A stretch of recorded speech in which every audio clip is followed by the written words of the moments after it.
ಇನ್ನು ಸಮೀಕ್ಷೆ ವಿಚಾರದಲ್ಲಿ ಯಾಕೆ ಇಷ್ಟು ಗೊಂದಲ ಆಗ್ತಾ ಇದೆ? ಈ ಮಾತುಗಳನ್ನ ರಾಮನಗರದಲ್ಲಿ ಮಾಜಿ ಸಭಾಪತಿಯವರು ಆಡಿದರು. ಅಸಮಾಧಾನ ವ್ಯಕ್ತಪಡಿಸಿದ್ದಾರೆ ಸುದರ್ಶನ್ ಅವರು.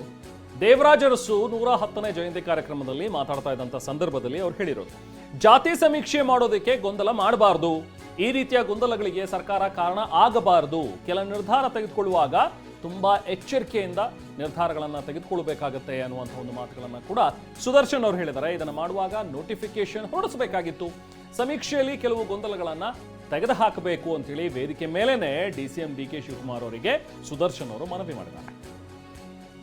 ಮುಖ್ಯಮಂತ್ರಿಗಳೇ, ಶಿವಕುಮಾರ್ ಅವರು ತಮ್ಮಲ್ಲಿ ನಾನು ಮನವಿಯನ್ನು ಮಾಡ್ತಾ ಇದ್ದೇನೆ. ಇವತ್ತು ಸರ್ಕಾರವನ್ನು ತಾವು ನಡೆಸುತ್ತಿದ್ದೀರಿ. ಗ್ಯಾರಂಟಿ ಯೋಜನೆಗಳು, ಕಲ್ಯಾಣದ ಕಾರ್ಯಕ್ರಮನ ಜಾತಿ ಧರ್ಮ ಯಾವುದನ್ನು ಕೂಡ ನೋಡದೆ ಎಲ್ಲ ಸಮುದಾಯಗಳಲ್ಲಿರ್ತಕ್ಕಂಥ ಬಡವರಿಗೆ ಅನುಕೂಲ ಆಗ್ತಕ್ಕಂಥ ರೀತಿಯ ಕಲ್ಯಾಣ ಕಾರ್ಯಕ್ರಮಗಳನ್ನ ಜಾರಿಗೆ ತಂದಿದೆ. ಆದ್ರೆ ಕೆಲವು ವಿಷಯಗಳಲ್ಲಿ ಗೊಂದಲಗಳಾಗ್ತಾ ಇದ್ದಾವೆ. ಯಾವ ವಿಷಯಗಳು ಜನರ ಬದುಕಿಗೆ ಚೆನ್ನಾಗಿ ಆಗ್ಬೇಕಾಗುತ್ತೆ, ಯಾವ ವಿಷಯಗಳು ರಾಜಕೀಯವಾಗಿ ನಮಗೆ ಅನುಕೂಲ ಆಗ್ಬೇಕಾಗುತ್ತೆ. ಯಾಕಂತಂದ್ರೆ ಒಂದು ಸರ್ಕಾರಕ್ಕೆ ರಾಜಕಾರಣದ ಉದ್ದೇಶಗಳು ಕೂಡ ಇರ್ತವೆ, ಇರಲೇಬೇಕಾಗುತ್ತೆ. ಒಂದು ಜನರ ಬದುಕು ಮುಖ್ಯ, ಆಡಳಿತ ಕೂಡ ಮುಖ್ಯ, ಅದರ ಜೊತೆಗೆ ಒಂದು ಸಂಘಟನೆ ಕೂಡ ಬಹಳ ಮುಖ್ಯ ಆಗುತ್ತೆ.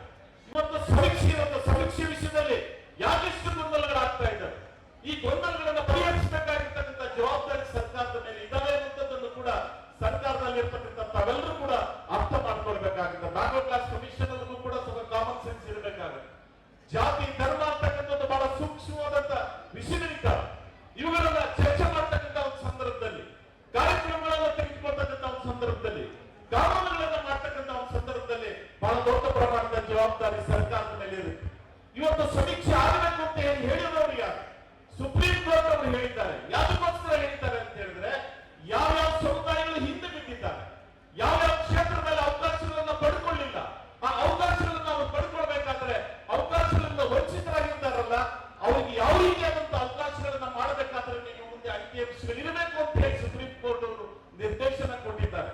ರಾಜ್ಯ ಸರ್ಕಾರದ ಅನುದಾನಗಳಿರ್ಬೋದು, ಬಜೆಟ್ ಇರ್ಬೋದು, ಕೇಂದ್ರ ಸರ್ಕಾರದ ಬಜೆಟ್ ಇರ್ಬೋದು, ಅನುದಾನಗಳಿರ್ಬೋದು, ಹೀಗೆ ಅದನ್ನು ಕೊಡುವಂತ ಒಂದು ಸಂದರ್ಭದಲ್ಲಿ ಅತ್ಯಂತ ವಿವೇಚಿತವಾಗಿ ಅವರಿಗೆ ಕಾರ್ಯಕ್ರಮಗಳನ್ನು ಕೊಡಬೇಕಾದ್ರೆ ನಿಮ್ಮಲ್ಲಿ ಅಂಕಿಅಂಶಗಳು ಇರಬೇಕು.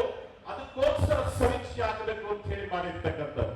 ಹಾಗಾಗಿ ಇದನ್ನ ಮಾಡ್ತಕ್ಕಂಥ ಒಂದು ಸಂದರ್ಭಗಳಲ್ಲಿ ಗೊಂದಲಗಳನ್ನು ಮಾಡದ ಉಪಮುಖ್ಯಮಂತ್ರಿ ಮಾಜಿ ಸಭಾಪತಿ ವಿ.ಆರ್. ಸುದರ್ಶನ್ ಅವರು ವೇದಿಕೆ ಮೇಲೆ ಡಿ.ಕೆ. ಶಿವಕುಮಾರ್ ಎದುರುಗಡೆನೆ ಕೆಲ ನಿರ್ಧಾರ ತೆಗೆದುಕೊಳ್ಳುವಾಗ ಎಚ್ಚರಿಕೆಯನ್ನು ತೆಗೆದುಕೊಳ್ಬೇಕು ಅಂತ ಎಚ್ಚರಿಸಿದ್ದಾರೆ, ಜೊತೆಗೆ ಮನವಿ ಮಾಡ್ಕೊಂಡಿದ್ದಾರೆ. ಜೊತೆಗೆ ಇದನ್ನು ಮಾಡುವಾಗ ನೋಟಿಫಿಕೇಶನ್ ಹೊರಡಿಸಬೇಕಿತ್ತು ಅನ್ನೋದು ಅವರ ಪ್ರಮುಖ ಹೇಳಿಕೆ. ಸಮೀಕ್ಷೆಯಲ್ಲಿ ಕೆಲವು ಗೊಂದಲ ಇದೆ, ಅದನ್ನು ಆ ಗೊಂದಲಗಳನ್ನೆಲ್ಲ ತೆಗೆದು ಹಾಕಬೇಕು, ಬಹಳ ಸೂಕ್ಷ್ಮ ವಿಚಾರ ಇದು ಅಂತ ವೇದಿಕೆಯಲ್ಲೇ ಡಿ.ಸಿ.ಎಂ ಬಳಿ ಸುದರ್ಶನ್ ಮನವಿ ಮಾಡಿಕೊಂಡ್ರು. ಒಂದು ಕಡೆ ಮೀಟಿಂಗ್ ಮೇಲೆ ಮೀಟಿಂಗ್ಗಳು ನಡೀತಾ ಇವೆ, ಬೆಳಗಿಂದ ಆಗ್ತಾ ಇರುವಂಥ ಬೆಳವಣಿಗೆ ಗಮನಿಸಿದ್ವಿ. ಸಮೀಕ್ಷೆಗಳು ಮುಂದೂಡಿಕೆ ಆಗಲ್ಲ ಅನ್ನೋದನ್ನು ಸ್ಪಷ್ಟಪಡಿಸಿದ್ದಾರೆ ಸಿದ್ದರಾಮಯ್ಯ. ಆದರೆ ಸ್ವಪಕ್ಷೀಯರಿಂದಲೇ, ಸಚಿವರುಗಳಿಂದಲೇ ಇದ್ರ ಬಗ್ಗೆ ಆಕ್ಷೇಪಗಳು ಕೇಳಿ ಬರ್ತಾ ಇರುವಂಥ ಬೆನ್ನಲ್ಲೇ ದೇವರಾಜ ಅರಸು ಜಯಂತಿ ಕಾರ್ಯಕ್ರಮದಲ್ಲಿ ಜಾತಿ ಸಮೀಕ್ಷೆ ಮಾಡೋದಕ್ಕೆ ಗೊಂದಲ ಮಾಡಬಾರ್ದು ಅಂತ ಮಾಜಿ ಸಭಾಪತಿಗಳು ಡಿ.ಸಿ.ಎಂಗೆ ಮನವಿ ಮಾಡಿದ್ದಾರೆ.